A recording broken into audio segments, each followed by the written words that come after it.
नमस्कार, प्रयास online YouTube channel पर आपका फिर से स्वागत है। आज हम चर्चा करेंगे 21 जून को लगे टेस्ट पेपर के बारे में। 21 जून को जो टेस्ट पेपर लगा था उसके बारे में कुछ कमेंट्स भी आए थे, कुछ एक प्रश्नों पर कुछ विद्यार्थियों को आपत्ति थी, उनका भी सॉल्यूशन अपन यहाँ पर करेंगे। तो देखें उसमें पहला प्रश्न क्या था। पहले प्रश्न की अगर हम चर्चा करें तो पहला प्रश्न है माली ने फूल तोड़े। माली ने फूल तोड़े वाक्य में काल है, तो आपको बताया हुआ है या, ये, यी, आ, ई, ए शब्द जब वाक्य के अंत में आता है तो भूतकाल होता है। अब भूतकाल का तो सबको पता है, लेकिन भूतकाल के भेद दे दिए साहब, सामान्य, आसन, पूर्ण, अपूर्ण में से कौन सा है। तो या, ये, यी, आ, ई, ए जब वाक्य के अंत में होता है तो सामान्य भूतकाल होता है। अगर मैं यहाँ लिख देता माली ने फूल तोड़े हैं तब हो जाता आसन भूतकाल। अगर मैं लिख देता माली ने फूल तोड़े थे तब हो जाता पूर्ण भूतकाल। और मैं लिख देता माली फूल तोड़ रहा था तब हो जाता क्या, अपूर्ण भूतकाल। लेकिन यहाँ पूछा क्या आपको कि माली ने फूल तोड़े, वाक्य में काल है, तो यहाँ पर तोड़े शब्द में क्या हो जाएगा, सामान्य भूतकाल माना जाएगा। अगले प्रश्न की ओर चलें तो अगला प्रश्न है अपना, अनुज का सही विलोम शब्द क्या होगा।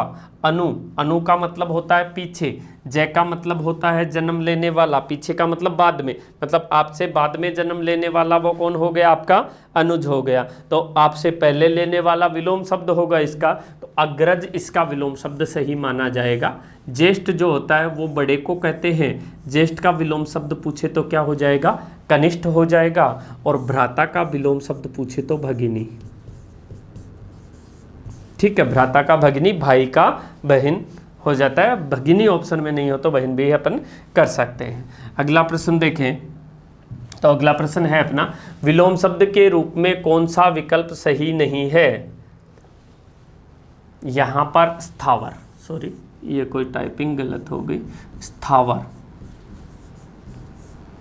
स्थावर का मतलब होता है एक जगह रहने वाला, ठीक है।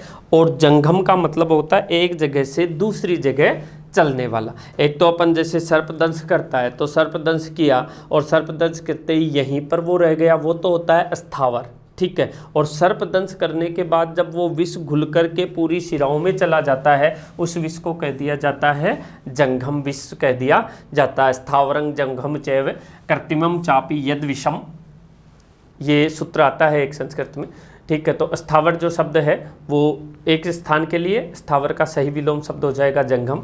उल्टा व्यभिचारिणी महिला हो गई, और पतिव्रता अपने पति का व्रत धारण करने वाली महिला हो गई, सही है। अभिज्ञ, विज्ञ, क्षणिक, शाश्वत। तो क्षणिक का शाश्वत, क्षणिक कुछ देर के लिए, शाश्वत हमेशा के लिए। लेकिन अभिज्ञ और विज्ञ समश्रुत है, अभी अभिज्ञ का क्या हो जाएगा, अनभिज्ञ हो जाएगा। अभिज्ञ का विलोम शब्द क्या होगा, अनभिज्ञ। विज्ञ का होगा अज्ञ, ठीक है। अगले की ओर चले तो अगला प्रश्न है अपना, नपुंसक शब्द का स्त्रीलिंग होगा। अब नपुंसक शब्द का स्त्रीलिंग क्या करें साहब, नपुंसक का स्त्रीलिंग करें तो ये प्रश्न पूछा हुआ है किसी परीक्षा में। तो नपुंसक एक ऐसा शब्द है जिसका स्त्रीलिंग नहीं बनता, इसके स्त्रीलिंग के लिए अपने को नर या मादा लगाना पड़ता है। तो नपुंसक शब्द जो है वो पुल्लिंग शब्द है। अब पुल्लिंग शब्द का स्त्रीलिंग बदलेंगे तो वहाँ पर मादा लगा देंगे शब्द से पहले, और स्त्रीलिंग का पुल्लिंग बदलते हैं तो नर लगा देते हैं। तो ये नपुंसक शब्द जो है वो मूल रूप से पुल्लिंग शब्द है, इसका स्त्रीलिंग बनाएंगे तो क्या हो जाएगा, मादा नपुंसक हो जाएगा। किन्नर तो इसका एक पर्याय के रूप में प्रयुक्त हो जाता है। अगले प्रश्न की ओर चलें तो अगला प्रश्न है अपना, आमिष। ये प्रश्न बहुत ज़्यादा बार पूछा जाता है और बहुत ज़्यादा गलतियां करवा देता है आपसे। आमिष का आप कर देते हो सामिष, ठीक है, आमिष का सामिष कर देते हो। दोनों समश्रुत शब्द हैं, समान अर्थ वाले शब्द हैं, ठीक है। इसका उत्तर होगा निरामिष, अनामिष भी नहीं होगा, निरामिष उत्तर होगा। तो सही उत्तर निरामिष माना जाएगा। जबकि हम छूटते ही प्रश्न देखते हैं आमिष का सामिष कर देते हैं, जो गलत माना जाता है। अगले प्रश्न की ओर चले तो अगला प्रश्न है अपना, आज वर्षा हो सकती है। आज वर्षा हो सकती है, वाक्य में काल है, ठीक है। तो यहाँ पर ये जो काल है वो कैसा काल है, संभाव्य भविष्यत काल है, हो सकती है मतलब संभावना दर्शाई गई है। देखो भविष्य में जो भी चीज़ों की घटना की जानकारी दी जाती है वो प्रायकर संभावना में ही आती है। जैसे आप मौसम की जानकारी पढ़ते हो, ठीक है, या न्यूज़ चैनल देखते हो, अंत में मौसम की जानकारी आती है तो वो कहते हैं ना कि भाई मानसून सक्रिय है, आने वाले 2 दिन में राजस्थान पहुंच सकता है, राजस्थान में बहुत बारिश हो सकती है, उत्तरी पूर्वी राजस्थान में अतिवृष्टि हो सकती है, या पश्चिमी राजस्थान में तूफान आ सकता है। ऐसे सकता है, सकती है, सकते हैं जब लगता है तो वहाँ पर क्या माना जाता है, संभाव्य भविष्यत काल ही माना जाता है। अगले प्रश्न पर चलें तो अगला प्रश्न है अपना, वह घर जाकर आया है, वाक्य में काल है तो आया है, अंत में देखो या, अभी आपको बताया था या ये आ जाए तो भूतकाल, और इनके बाद है लिखा हुआ आ जाए तो सामान्य न होकर के आसन्न भूतकाल माना जाता है। तो यहाँ पर उत्तर क्या हो जाएगा, आसन भूतकाल। या के बाद में है लिखा हुआ है, आसन हो गया, है नहीं होता तो फिर सामान्य भूतकाल माना जाता, वर्तमान काल की श्रेणी में ये वाक्य नहीं आएगा। अगले प्रश्न की ओर चलें तो अगला अपना प्रश्न है, निम्न में से सही संधि युक्त पद का चयन कीजिए। सही संधि युक्त पद, तो गुरु जोड़ उपदेश, गुरु उपदेश सही है साहब। सरयू जोड़ उर्मी, ऊ से ऊ मिल गया, बड़ा ऊ हो गया, सही है साहब। आत्मा जोड़ अवलोकन, आ से ए मिल गया, ये भी सही है। कृपा जोड़ आकांक्षी, ये थोड़ा सा गलत लग रहा है। ऐसे अपन परीक्षा में बैठते हैं तब करते हैं, लेकिन जो सही लग रहे हैं वही गलत है। देखो गुरु शब्द यहाँ पर लिखा हुआ है, यहाँ पर इसमें ऊ की मात्रा दीर्घ लगाई हुई है, लेकिन गुरु शब्द शुद्ध होता है जिसमें ऊ की मात्रा ह्रस्व होती है। रह के हम ऊ की मात्रा लगाते हैं तो इस रूप में लगाएंगे तो वो तो है ह्रस्व रह ऊ की मात्रा, और घुंडी करके लगा देते हैं वो है दीर्घ ऊ की मात्रा। तो इसमें दीर्घ ऊ नहीं आता, क्या आ गया, ह्रस्व ऊ। आपसे संधि के साथ साथ वर्तनी वाला प्रश्न भी पूछ लिया गया, इसलिए ये क्या हो गया, अशुद्ध हो गया। सरयू जो शब्द है उसमें ऊ की मात्रा छोटी नहीं क्या आती है, बड़ी आती है। आत्मावलोकन का अर्थ क्या होता है, स्वयं का अवलोकन करना। आत्मा का तो अवलोकन आप कर ही नहीं सकते, अवलोकन किसका कर सकते हो, स्वयं का कर सकते हो। इसलिए आत्मा ने आकर के क्या होता है, स्वयं का अर्थ क्या होता है, आत्म होता है। आत्म का मतलब होता है स्वयं, तो आत्म जोड़ अवलोकन बराबर आत्मा अवलोकन होता, आत्मा नहीं होगा। इसलिए ये 3 ऑप्शन तो गलत हो गए। कृपा आकांक्षी चाहने वाला, कृपा चाहने वाला ही क्या हो जाता है, कृपाकांक्षी हो जाता है। इसलिए 4 नंबर उत्तर यहाँ पर सही माना जाएगा। अगले प्रश्न की ओर चलें तो अगला प्रश्न है, सदैव एक वचन में प्रयुक्त होने वाला शब्द नहीं है। ठीक है, एक वचन में, तो जनता वाक्य में प्रयोग कर लो इनका। जनता आ रही है, जनता जाग उठी, ठीक है, तो जनता जाग उठी आ रही है, एक वचन हो गया। भीड़ बढ़ रही है, ऐसे थोड़ी बोलेंगे भीड़ बढ़ रहे हैं, भीड़ बढ़ रही है। जत्था आ रहा है, श्रद्धालुओं का जत्था जा रहा है, ऐसे अपन बोलेंगे तो ये एक वचन में ही आते हैं। लेकिन लोग चाहे 2 ही हों, बोलेंगे क्या, लोग आ रहे हैं, लोग जा रहे हैं, लोग बढ़ रहे हैं, ऐसे रहे हैं, रहा है, क्रिया क्या हो गई, बहुवचन है।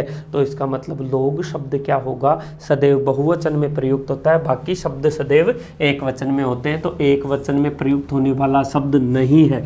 कई बार आप क्या करते हो, जल्दबाजी करते हो पेपर में, सदैव एक वचन में प्रयुक्त होने वाला शब्द बस यहीं तक देखते हो और ऑप्शन की तरफ आ जाते हो।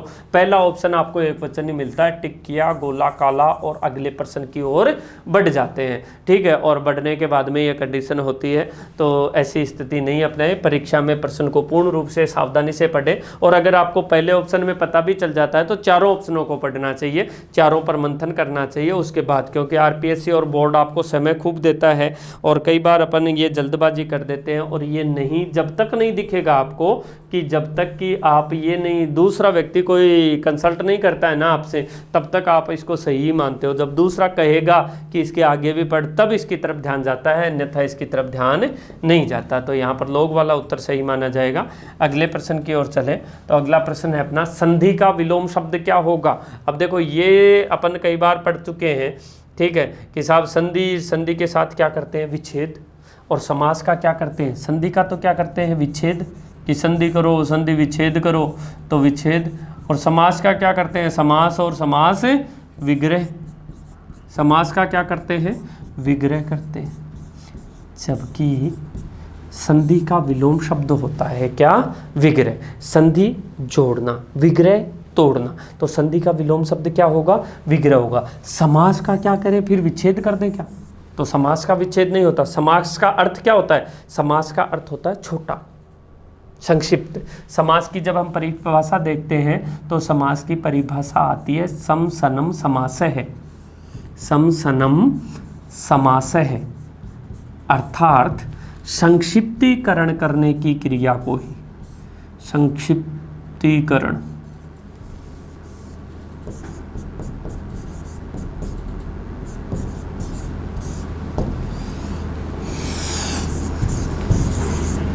समसनम समास है मतलब संक्षिप्तीकरण करने की क्रिया को ही क्या कहा जाता है? समास कहा जाता है। मतलब जब एक वाक्य या एक वाक्यांश को एक ही शब्द में संक्षिप्त कर दिया जाता है तो उस क्रिया को समास कहा जाता है। जैसे एक शब्द लिखूं मैं, लंबा है उदर जिसका, ये एक वाक्यांश है और इसके लिए अपन शब्द क्या लिख देते हैं? लंबोदर। इस वाक्य को एक शब्द में ही संक्षिप्त कर दिया ना, तो ये संक्षेप करने की क्रिया ही क्या कहलाई? समास। तो विच्छेद समास का क्या हो जाएगा? व्यास। व्यास का मतलब उदाहरणों के साथ किसी चीज़ का व्याख्यान करना, मतलब बढ़ा चढ़ा कर बोलना, तो वो क्या हो जाएगा? व्यास। तो समास का विलोम कभी आपसे पूछे तो क्या होगा? व्यास होगा। और संधि का विलोम पूछे तो क्या होगा? विग्रह होगा। विच्छेद, वियोग और विरह नहीं होगा, विग्रह उत्तर यहाँ पर सही माना जाएगा। अगले प्रश्न की ओर चलें तो अगला प्रश्न है अपना, ये प्रश्न था अपना ईषत् का प्रचुर, मतलब ईषत् थोड़ा, प्रचुर ज्यादा, रित अनृत, द्रुत मंथर, श्लाघा प्रशंसा। श्लाघा और प्रशंसा तो एक ही चीज है। श्लाघा का क्या होगा? निंदा। ठीक है, श्लाघा का क्या हो जाएगा? निंदा हो जाएगा। इसलिए ये वाला उत्तर सही माना जाएगा, बाकी सारे सही उत्तर माने जाएंगे। अगला प्रश्न देखें हम तो अगला प्रश्न आता है अपना, अर्वाचीन का सही विलोम शब्द क्या होगा? अब अर्वाचीन किसे कहते हैं? नवीन को ही कहा जाता है। नया जो होता है उसे अर्वाचीन कहा जाता है, तो इसका विलोम क्या हो जाएगा? प्राचीन। जो पुराना है उसे क्या कह देंगे? प्राचीन कह दिया जाएगा। अगले प्रश्न की ओर चलें तो अगला प्रश्न है अपना, निम्न में से किस विकल्प में संधि कार्य हुआ है? किस विकल्प में संधि कार्य हुआ है? तो यहाँ पर यावत जोड़ जीवन, तय और दय नियम लिखाया हुआ है। तय या दय के बाद क्या आ जाए? चे, छे, जे, छे, टे, डे, ले, ये वर्ण आ जाए। ठीक है, तो प्लस से पहले आने वाला तय वर्ण, अगर चे छे वर्ण बाद में आ रहे हैं तो चे में बदलेगा, जय झय वर्ण बाद में आ रहे हैं तो जय में बदलेगा, टे बाद में आ रहा है तो डे में बदलेगा। ठीक है, डे बाद में आ रहा है तो डे में बदलेगा, सॉरी टे बाद में आता है तो टे में ही बदलेगा। ठीक है, ले बाद में आ रहा है तो लय में बदलेगा। लेकिन तैदय के बाद अगर तालव्य से आ जाता है तो परिवर्तन अलग होता है। तैदय च में बदल जाता है और श छ में बदल जाता है। ये तैदय के नियम में मैंने आपको लिखाया था। तो तय वर्ण आ रहा है, तय के बाद जय आ रहा है, तो पहले वाला तय देखो यहाँ पर जय में बदल गया, बिल्कुल सही है। मृद जोड़ में इसका भी नियम मैंने आपको बताया था कि नियम में क्या था अपने कि दय वर्ण के बाद किसी भी वर्ग का प्रथम वर्ण या दय वर्ण के बाद यदि पांचवा वर्ण आता है तो प्रथम वर्ण या दय वर्ण अपने ही वर्ग के पांचवें वर्ण में बदल जाते हैं। जैसे मान लो अपन ने किया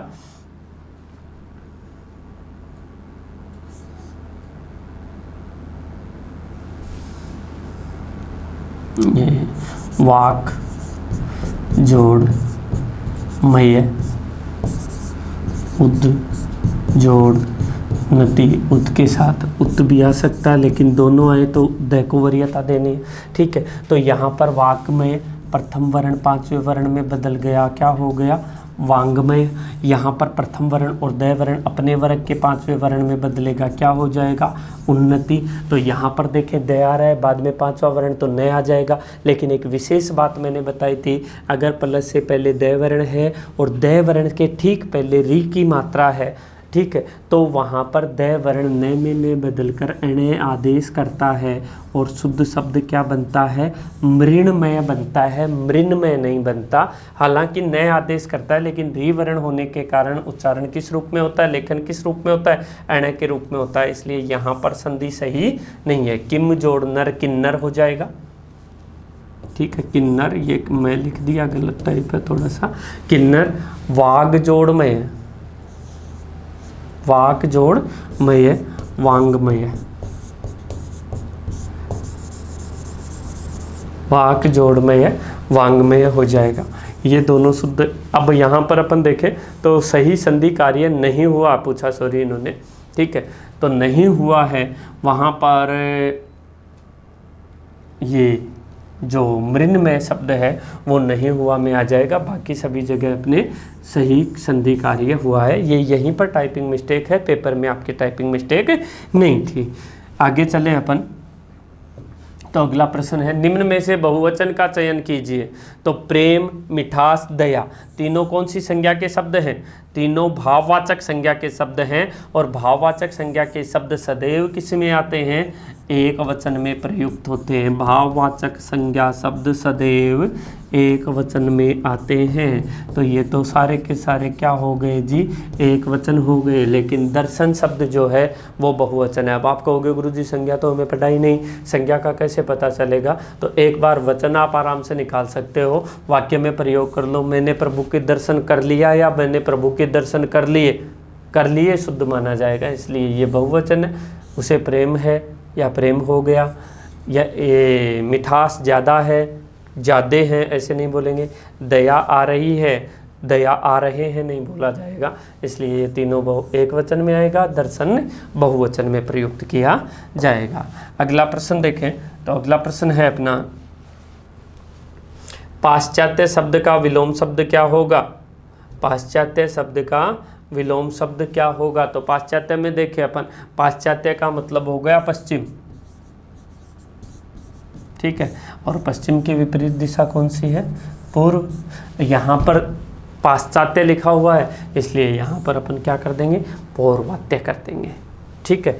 पौर्वात्य शब्द शुद्ध माना जाएगा, आमात्य दक्षिणात्य प्रतीच्य नहीं माना जाएगा, ठीक है। प्राची का प्रतीच्य होता है, प्रतीचि होता है, प्राच्य का प्रतीच्य हो जाएगा, ठीक है। आगे चलें अगले प्रश्न की ओर। तो अगला प्रश्न है, वह बहुत गरीब था, वाक्य में कौन सा काल है। अब यहाँ पर अपन देखते हैं कि गुरुजी अभी आपने बताया कि वाक्य के अंत में था, थी, थे आ जाते हैं तो वो भूतकाल होता है, पूर्ण भूतकाल होता है। लेकिन जब मैंने आपको काल पढ़ाए थे, और जिसने भी किसी ने काल की वो क्लास नहीं ली है तो ये ध्यान रखना, वचन और काल वाली क्लास आप उसे बार बार देखो, एक बार, दो बार, तीन बार, जितनी बार देखोगे उतनी बार में अच्छे से आपके समझ में आ जाएगा। काल वाली क्लास में से काल, लिंग और वचन, ये तीन क्लासें पहले अच्छे तरीके से डाली हुई हैं। इन तीनों क्लासों को जब भी टाइम मिले आप आराम से देखो, और जो देखोगे इन तीन क्लासों को, तो इन तीन क्लासों में रीट के कम से कम 4 प्रश्न है। जिस दिन पेपर लगे उस दिन मिला लेना, क्योंकि ये छोटे टॉपिक हैं। आदि और अंत मैंने आपको यहाँ पर करवा दिया था उन क्लासों में, तो आराम से उनको पढ़ो। सारी चीज़ें आपको बता दी थी कि था, थे, थी आता है, भूतकाल होता है और पूर्ण भूतकाल होता है। लेकिन अगर वाक्य में था, थे, थी अंत में लिखा हुआ है और इससे ठीक पहले कोई क्रिया शब्द न होकर संज्ञा सर्वनाम विशेषण होता है, तो वहाँ पर पूर्ण भूतकाल नहीं मान करके सामान्य भूतकाल माना जाता है। ये विशेष तथ्य वहाँ पर मैंने बताया आपको। तो यहाँ पर ये क्या लिखेंगे अपन, गरीब शब्द कोई क्रिया शब्द नहीं, विशेषण शब्द है, इसलिए क्या माना जाएगा, सामान्य भूतकाल ये माना जाएगा। अगले प्रश्न की ओर चलें, यथार्थ का विलोम होगा। तो यथार्थ सत्य को कहते हैं, वैसे यथार्थ किसे कहते हैं, सत्य को कहते हैं, ठीक है। अब सत्य इसका समानार्थी शब्द हो गया, ठीक है। अब सत्य का मिथ्या विलोम शब्द भी होता है, सत्य का कल्पित भी होता है। लेकिन देखो विलोम शब्द की एक प्रकृति होती है, जिस रूप में पूछा जाता है उसी रूप में उसका विलोम शब्द होना चाहिए, उसके पर्याय का विलोम नहीं देना चाहिए। अगर अपने पास ऑप्शन नहीं है तब हम दे सकते हैं। अगर मैं यहाँ पर आदर्श ऑप्शन नहीं देता तो फिर आप कल्पित या मिथ्या कर सकते थे, लेकिन आदर्श ऑप्शन दिया हुआ है तो यथार्थ का क्या होगा, आदर्श ही विलोम शब्द माना जाएगा, सत्य कल्पित या मिथ्या नहीं माना जाएगा। कल्पित या मिथ्या तो सत्य का विलोम शब्द माना जाता है। अगले प्रश्न की ओर चले। इस प्रश्न पर आपके कुछ कमेंट्स थे कि साहब यथार्थ का तो मिथ्या भी हो सकता है, यथार्थ का तो कल्पित हो सकता है, तो वो तो विपरीत अर्थ नहीं होकर के, विपरीत अर्थ द्योतक शब्द तो हो सकते हैं, विलोमार्थी शब्द नहीं हो सकते। विलोमार्थी शब्द जो होगा वो तो आदर्श ही माना जाएगा, दूसरा नहीं है। यथार्थ का क्या, आदर्श। लेकिन यथार्थ के समतुल्य शब्द है सत्य। सत्य का अगर पूछे तो सत्य का हो जाएगा मिथ्या। मिथ्या ऑप्शन में नहीं है तो फिर क्या कर सकते हैं, कल्पित कर सकते हैं। अगले प्रश्न की ओर चले तो अगला प्रश्न है अपना तिमिर का विलोम। इस पर भी बहुत ज़्यादा कमेंट आए थे और कुछ एक विद्यार्थियों ने ये बताया भी था मेरे को कि साहब इस बुक में हमें ये दिया हुआ है, ये ज्योतिर्भय नहीं है, मय है। ठीक है, हाँ। अब देखो तिमिर जो शब्द है इसी के समकक्ष शब्द होता है अंधकार, इसी के समकक्ष शब्द होता है अंधेरा। तीनों एक ही अर्थ के द्योतक है, एक दूसरे के पर्याय शब्द अपन कह सकते हैं इनको। लेकिन अंधकार का पर्याय विलोम शब्द पूछे तो क्या करना है, अंधकार का तो प्रकाश हो जाएगा। हम पढ़ते हैं और पढ़ते समय कोई तिमिर पूछता है तो तिमिर का ध्यान हमारा प्रकाश की ओर ही जाता है। प्रकाश हो सकता है, तिमिर का हम प्रकाश कर सकते हैं, लेकिन किस कंडीशन में करेंगे, अगर वहां पर ऑप्शन में आलोक नहीं है। अगर मैं आलोक ऑप्शन नहीं देता तब तो तिमिर का प्रकाश हो जाता, लेकिन तिमिर के लिए विलोम शब्द जो आता है वो आता है आलोक। आलोक भी प्रकाश को ही कहते हैं, ठीक है। अंधेरा, अंधेरे का उजाला भी प्रकाश को ही कहते हैं। अब देखो ये एक एक के विलोम शब्द हैं। तिमिर, अंधकार और अंधेरा ये पर्याय शब्द है। इनके पर्याय आलोक, प्रकाश और उजाला ये पर्याय शब्द हो गए। अब यहाँ पर अपन देखें तो तिमिर के लिए शुद्ध शब्द विलोम शब्द देखेंगे तो आलोक होगा, अंधकार के लिए क्या होगा, प्रकाश होगा, और अंधेरे का करेगा तो उजाला करेंगे। अंधेरे का अगर आपको पूछे तो प्रकाश नहीं कर सकते आप, अंधकार का अगर पूछे तो उजाला नहीं कर सकते। हाँ, और कोई ऑप्शन नहीं है तो फिर अपने पास कोई चारा ही नहीं है, कर सकते हैं। लेकिन ये ऑप्शन अगर उपस्थित है तो पहले आलोक को वरीयता दी जाएगी। ये प्रश्न पूछा हुआ है और वहां पर प्रकाश उत्तर नहीं मान करके आलोक ही उत्तर माना हुआ है। तो ध्यान रखना, अगर आलोक ऑप्शन नहीं है तब आप प्रकाश कर सकते हो, लेकिन अगर तिमिर के लिए आलोक शब्द आता है तो पहले आलोक को ही वरीयता दी जाती है। अगले प्रश्न की ओर चलें। हलाहल जहर को कहा जाता है, ठीक है, तो जहर को ही विष कहते हैं, जहर को ही गरल कहते हैं। तो ये तो इसके समानार्थी शब्द हो गए, पर्याय शब्द हो गए। हलाहल का विलोम शब्द यहाँ पर क्या कर देंगे अपन, सुधा कर देंगे, सुधा अमृत को कहते हैं। अगला प्रश्न आया, निम्न में से सही लिंग युग्म का चयन कीजिए। तो प्रश्न की प्रकृति है लिंग युग्म का चयन कीजिए, मतलब एक पुल्लिंग है तो दूसरा उसका स्त्रीलिंग होना चाहिए। सेठ का सेठाइन, पंडित का पंडितन, सम्राट का रानी, नर्तक का नर्तकी, ठीक है। तो यहाँ पर अगर देखें तो सेठ का सेठाइन नहीं होता, सेठ का तो आनी प्रत्यय लगता है और सेठानी होता है, ठीक है। पंडित का पंडितन नहीं होता, पंडिताइन होता है, आइन प्रत्यय लगता है। सम्राट का सम्राज्ञी, राजा का होता है रानी। तो हालांकि होते दोनों समान ही है, लेकिन सम्राट का पूछा है तो रानी नहीं कर सकते, सम्राज्ञी करेंगे। नर्तक का क्या हो जाएगा, नर्तकी। इसलिए सही लिंग परिवर्तन यहीं पर हुआ है, बाकी सब अशुद्ध माने जाएंगे या गलत माने जाएंगे। अगला प्रश्न है अपना, राधा ने कृष्ण की बांसुरी चुराई होगी जब या ये, ई, आ, ई, ए के बाद होगा, होगी, होंगे लगे तो क्या माना जाता है? वहाँ पर संदिग्ध भूतकाल माना जाता है। साफ साफ बताया आपको। तो ई के बाद होगी आ रहा है, इसका मतलब संदिग्ध भूतकाल है। उत्तर हो जाएगा संदिग्ध भूतकाल। अगले प्रश्न की ओर चले। नीता पढ़ रही होगी। अब या ये आ ई ए के बाद अगर लगाते हैं होगा, होगी, होंगी, तो या ये तो भूतकाल का द्योतक है, होगा, होगी संदिग्ध का द्योतक है, तो वो संदिग्ध भूतकाल हो जाएगा। लेकिन रहा है, रही है, रहे हैं, ये वर्तमान काल के द्योतक है, और इनके बाद अगर होगा, होगी, होंगे आएंगे तो वर्तमान काल माना जाएगा। तो यहाँ पर कौन सा उत्तर हो जाएगा? 2 नंबर उत्तर है, वर्तमान काल वाक्य माना जाएगा। ठीक है। आगे वाला प्रश्न है अपना, विलोम शब्दों के रूप में कौन सा मेल सही नहीं है? तो विलोम शब्द में मनुष्यता, पशुता, गहरा का उथला, सार्थक, उपयोगी, दाता, याचक। सार्थक का उपयोगी थोड़ी होता है, सार्थक और उपयोगी तो समान से शब्द हो गए। सार्थक का होगा निरर्थक।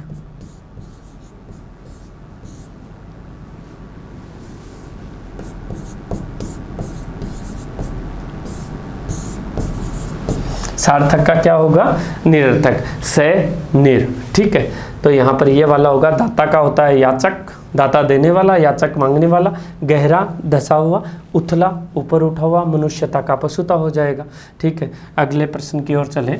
तो अगला प्रश्न है, यदि तुम प्रयास करते तो अवश्य सफल हो जाते। यदि तो से जुड़ा हुआ वाक्य अगर आने वाले समय का बोध कराता है, या यदि तो से जुड़े हुए वाक्य में आने वाले समय के बारे में कुछ शर्त छुपी होती है, तो वहाँ हेतु हेतु मद भविष्यत काल माना जाता है। तो हेतु हेतु मद भूतकाल नहीं होकर क्या हो जाएगा? हेतु हेतु मद भविष्यत, यदि तुम प्रयास करते तो सफल हो जाते, तो हेतु हेतु मद भविष्य भूतकाल होगा। अगर मैं इसे ऐसे लिखता कि यदि तुम प्रयास करोगे तो सफल हो जाओगे, तो ये भविष्यत काल की शर्त हो जाती, तब वहाँ पर हेतु हेतु मद भविष्यत काल होता। लेकिन यहाँ पर यदि तो से जुड़ा हुआ है, भूतकाल की शर्त छुपी हुई है, इसलिए क्या होगा? हेतु हेतु मद भूतकाल माना जाएगा। अगले प्रश्न की ओर चलें। तो अगला प्रश्न है, इनमें से किस शब्द में संधि सही नहीं है? किस शब्द में संधि सही नहीं है? तो अधि जोड़ आदेश, यण संधि आदेश हो रही है, और यण संधि मान करके क्या कर देंगे? अध्यादेश। बिल्कुल सही है। ठीक है। ई ये में बदल गया। अभी जोड़ आगत, अभ्यागत में भी यण संधि है, बिल्कुल सही है। अधि जोड़ अधीन, अब अध्याधीन बोलचाल में बोलते हैं अपन, लेकिन अधि जोड़ अधीन जो शब्द है उसमें करें अपन संधि, तो ए का ए, ध से ई हटा, ई की जगह ये आया, फिर क्या है? ए, और फिर क्या है? धीन। अपने को संधि ये और ई की करनी है। ये ई जो था वो ये में बदल गया। ए का ए, ध के बाद कोई स्वर नहीं है, इसलिए ध आधा, ये के बाद स्वर क्या है? ए, तो ये आधे ये में ये जोड़ेंगे, ए जोड़ेंगे, तो ये पूरा बनेगा, या नहीं बनेगा, और धीन बन जाएगा। तो शुद्ध शब्द जो होगा वो अध्यधीन होता है, अध्याधीन नहीं होता, इसलिए अशुद्ध विकल्प यही माना जाएगा। अभी जोड़ अर्थी अभ्यर्थी शुद्ध है, इसे भी अपन बोलचाल में अभ्यर्थी बोलते हैं, जो गलत माना जाता है। अगला चलें। तो अगला प्रश्न है, संधि की दृष्टि से असुमेलित विकल्प का चयन कीजिए। अब असुमेलित विकल्प किस स्थिति में हो सकता है? असुमेलित विकल्प देखो 2-3 स्थितियां हो सकती है, या तो संधि गलत की हुई हो, या फिर किसी शब्द में संधि नहीं हो, या फिर 3 शब्दों में एक संधि है, एक अलग है, कई प्रकार से असुमेल हो सकता है। तो यहाँ पर हम देखें नयनाभिराम, तो यहाँ पर शब्द बनेगा नयन जोड़ अभिराम। संधि कौन सी है? दीर्घ स्वर संधि। ठीक है, देखना अपने आप प्रश्न हल हो जाएगा। दीर्घ स्वर संधि हो गई। सदैव, सदा जोड़ एव, ये कौन सी हो गई? वृद्धि स्वर संधि हो गई। ठीक है। प्रत्यक्ष, प्रति जोड़ अक्षी, ये हो गई यण स्वर संधि। ठीक है। अब यहाँ पर तो साहब बोले तीनों ही अलग अलग हो गए, इसमें दीर्घ है, इसमें वृद्धि है, इसमें यण है, हम असुमेलित का चयन कैसे करें? तो चौथा ऑप्शन है क्या? पर है जोड़ अक्षी, इसमें कौन सी संधि है जी? विसर्ग है। अब यहाँ पर मूल भेद देख लो, ये स्वर ये स्वर ये स्वर, तो ये तीनों तो समान हो गई, लेकिन ये विसर्ग, ये तीनों उदाहरण स्वर संधि के उदाहरण है, ये विसर्ग के उदाहरण है। आपको केवल उलझाने के लिए ऐसा प्रश्न एग्जामिनर दे सकता है कि साहब इसमें इसमें इसमें ये तो चारों ही अलग है, कैसे करें, तो चारों अलग नहीं है, ये तीन तो स्वर संधि के उदाहरण है और ये विसर्ग का उदाहरण हो गया। कई बार ऐसा होता है कि ये भी दीर्घ ये भी दीर्घ ये भी दीर्घ, ये कोई और दे देता है, तब तो अपन आसानी से कर सकते, लेकिन ये अलग अलग डाल करके दिए आपको, ये केवल आपको एक तरह से उत्साहित करने के लिए और प्रश्न के बारे में, प्रश्न से आने वाले प्रश्नों से रूबरू कराने के लिए ही ऐसा दिया गया है। अगले प्रश्न की ओर चलें तो अगला प्रश्न है वक्र का सही विलोम शब्द क्या होगा। अभी मैंने वक्र के बारे में बताया, चर्चा करें, पहले भी प्रश्न आया है ये, ठीक है। वक्र का अर्थ होता है टेढ़ा, ठीक है, और वक्र या ऋजु, ऋजु का अर्थ होता है सीधा, सीधा का विलोम पूछे टेढ़ा, टेढ़ा का विलोम पूछे सीधा, लेकिन वक्र ऋजु ये बहुत ज़्यादा बार पूछते हैं, या तो ऋजु का विलोम पूछ लेते हैं या फिर वक्र का विलोम पूछ लिया जाता है। याद रखना इसको, वक्र का ऋजु होता है, वक्र का मतलब होता है टेढ़ा, अर्थ होता है टेढ़ा, और ऋजु का अर्थ होता है सीधा। अगले पे चलें, संधि की दृष्टि से असुमेलित विकल्प का चयन कीजिए। अब यहाँ पर भी देखो, गति जोड़ अवरोध, गति जोड़ अवरोध कौन सी हो गई जी, यण स्वर, ठीक है। मध्य जोड़ अंतर, ये कौन सी हो गई जी, दीर्घ स्वर संधि। गुरु जोड़ आज्ञा कौन सी हो गई, यण हो गई। पितृ जोड़ अनुमति कौन सी हो गई, यण हो गई। अब यहाँ पर स्वर संधि के भेदों में ही असुमेलित पूछ लिया, तो पहले ऑप्शन में यण, दूसरे में यण, तीसरे में यण, दूसरा जो ऑप्शन है उसमें क्या हो गई, दीर्घ संधि हो गई, इसलिए ये दूसरा ऑप्शन अलग असुमेलित हो गया। 3 में यण है, 1 में दीर्घ हो जाएगी, ठीक है। तो ऐसे प्रश्नों में आपको विचलित होने की अब आगे आवश्यकता नहीं है। किस शब्द में संधि विच्छेद गलत किया गया है, महामात्य, महाजोड़ आमात्य, भयाक्रांत, भय जोड़ आक्रांत, स्नेहाविष्ट, स्नेह जोड़ आविष्ट, कंटकाकीर्ण, कंटक जोड़ आकीर्ण, कंटक का मतलब होता है सेना, ठीक है। अब यहाँ पर देखें तो महामात्य शब्द जो है दिखने में सारे के सारे सही से लग रहे हैं, लेकिन वही शुद्ध शुद्ध वाली कहानी, यहाँ पर अमात्य नहीं अमात्य होना चाहिए था। अमात्य कहा जाता है किसको, मंत्री को, और महाअमात्य कहा जाता है किसको, मुख्यमंत्री को या बड़े मंत्री को, ठीक है। तो अमात्य नहीं होकर अमात्य होना चाहिए था, इसलिए ये गलत है, बाकी सारे के सारे क्या हैं, सही उत्तर हैं। अगले प्रश्न की ओर चलें, जो अपना लास्ट क्वेश्चन है, निम्न में से कौन सा विलोम शब्द गलत है, तो कौन सा विलोम शब्द गलत होगा, इष्ट का अनिष्ट सही है, छली का निश्चल सही है, उत्कर्ष का विकर्ष और सानुनासिक का निरनुनासिक। तो उत्कर्ष का विकर्ष नहीं होता, उत्कर्ष का अपकर्ष होता है। उत्कर्ष शब्द के लिए विलोम शब्द जो चयन करते हैं वो अपकर्ष होता है, बाकी सारे जो दिए गए हैं वो एक दूसरे के सही विलोम शब्द है, इसलिए 3 नंबर का उत्तर इसमें सही माना जाएगा। ओके, ये 30 क्वेश्चन आपके 21 तारीख को जो टेस्ट पेपर लगा था उसके थे, ठीक है। अच्छे से इनकी तैयारी करो। इनमें जो लिंग वचन वाले प्रश्न थे, संधि वाले प्रश्न थे, किसी भी टॉपिक में काल वाले प्रश्न थे, किसी भी टॉपिक में अगर कोई भी समस्या है आपको, तो लिंग वचन काल और संधि इनके पूरे टॉपिक पुराने वीडियोस में डाले हुए हैं, उन्हें आप दोबारा देख सकते हैं और अच्छे से विषय वस्तु पर कमांड कर सकते हैं। और भी कोई प्रश्न अगर आपके जहन में हो, दिमाग में आए, जो आप हल नहीं कर सकते, तो पहले टॉपिक्स को देखो, वीडियो देखने के बाद भी अगर समझ में नहीं आता है तो नीचे कमेंट बॉक्स में आप अपने प्रश्न लिख सकते हैं। जब भी आपके प्रश्न देखे जाएंगे, क्योंकि एनी टाइम हम ऑनलाइन रहे नहीं रहे, लेकिन जिस समय भी आपका प्रश्न देखेंगे उस समय आपको उत्तर निश्चित रूप से मिल जाएगा। अगर आप कमेंट्स से ही समझ जाओगे तो कमेंट्स करके आपको सही उत्तर बता दिया जाएगा, और हमें ये लगेगा कि नहीं प्रश्न अच्छा है और इसे बोर्ड पर अच्छे से समझाया जा सकता है। तो नेक्स्ट क्लास जो भी होगी उसमें आपके कमेंट्स के बारे में भी चर्चा कर ली जाएगी। जैसे मैंने अभी बताया आपको, एक तो यथार्थ वाले कमेंट्स आए हुए थे कि यथार्थ का विलोम शब्द सर ये भी हो सकता है, ये भी हो सकता है, लेकिन आदर्श ही क्यों माना, तो मैंने आज की क्लास में आपको विशेष रूप से बता दिया।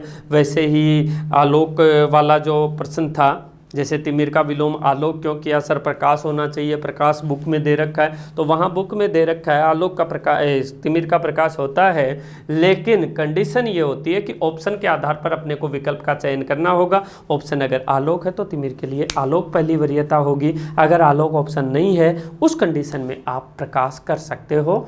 धन्यवाद। क्लास अच्छी लगे तो ज़्यादा से ज़्यादा लाइक करें, शेयर करें और सब्सक्राइबर बने इसके, और सब्सक्राइब करते रहें वीडियो को, ठीक है।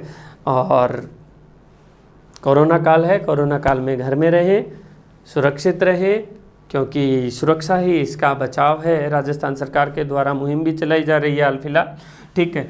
तो आराम से अपने घर रहें, घर बैठ करके ही अपनी तैयारी जारी रखें। जय हिंद, जय भारत, धन्यवाद।